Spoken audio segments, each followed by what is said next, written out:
Est-ce que vous pouvez nous dire du coup qui vous êtes? Oui, du coup, moi c'est Camille Pouliquin. J'ai fait un bac à SSP il y a quelques années ici. Et du coup, après, j'ai fait une prépa pour les métiers du social et j'ai fait les 2 ans de moniteur éducateur sur l'IREIS. D'accord. Est-ce que vous avez trouvé du coup cette formation difficile après un bac pro à SSP? Non, ça n'a pas été compliqué. Le plus compliqué, c'est l'obtention du concours, mais c'est plus le stress de l'obtenir qui est compliqué. Après, sinon, c'est pas une formation. Du moment qu'on est intéressé et que c'est quelque chose qui nous plaît, c'est pas difficile à obtenir. D'accord. Quel conseil tu pourrais donner en fait à des élèves de bac pro qui souhaiteraient faire le même parcours que toi? Que c'est pas le fait qu'on ait fait un bac pro et qu'on n'ait pas du coup comparé à d'autres personnes qui ont des bacs généraux et du coup des connaissances sur les matières générales qui soient plus un peu mieux. Du coup, il n'y a pas cette difficulté en fait dans ces métiers-là. C'est vraiment si on comprend l'accompagnement social, si on comprend ce qu'on fait sur les stages, il n'y a aucune difficulté derrière du fait du bac pro. D'accord. Du coup, avec ton bac pro à SSP, à ton avis, quelles sont les qualités qui t'ont été utiles pour ta formation de moniteur éducateur? Alors du coup, ça m'a permis déjà de connaître tout le domaine un peu du soin, donc déjà d'accompagner des personnes, donc avoir déjà le lien social avec des personnes âgées, avec tout type de public. On a eu aussi du coup des interventions avec des centres médico-sociaux, donc du coup ça nous apporte déjà des bases que d'autres personnes n'ont pas forcément au niveau du social.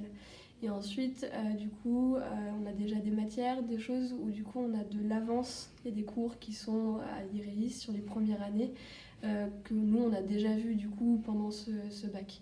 Donc c'est un avantage, on a déjà des notions qui sont déjà acquises et des expériences professionnelles aussi qui du coup sont déjà en place. Écoute.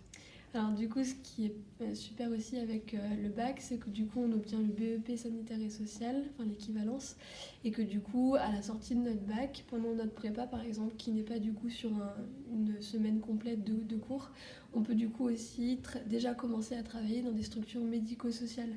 Donc par exemple, comme dans des femmes, des foyers d'accueil médicalisés, des IME, etc., des instituts médico-éducatifs. Donc ça nous donne déjà une idée du soin, mais qui va vers quand même le social. Donc ça nous amène déjà à avoir de l'expérience comparé à d'autres personnes qui n'ont pas eu ces expériences-là pendant un bac.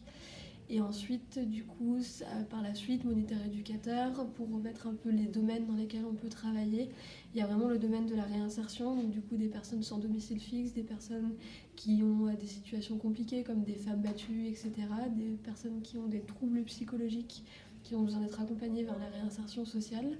On peut aussi du coup travailler au niveau de l'ASE, donc c'est l'aide sociale à l'enfance. Donc tous les enfants qui vont être placés, qui ont des situations dans des quartiers par exemple compliqués, qui ont des situations avec des parents qui ont des difficultés, qui ne peuvent plus assurer l'éducation de leur enfant. Donc il y a un relais qui est pris par ces structures. Et ensuite, il y a aussi le domaine du handicap, où là, ça peut être au niveau du handicap moteur, du handicap intellectuel, le polyhandicap aussi.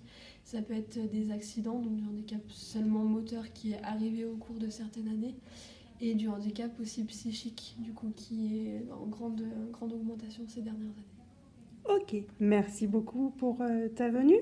Merci.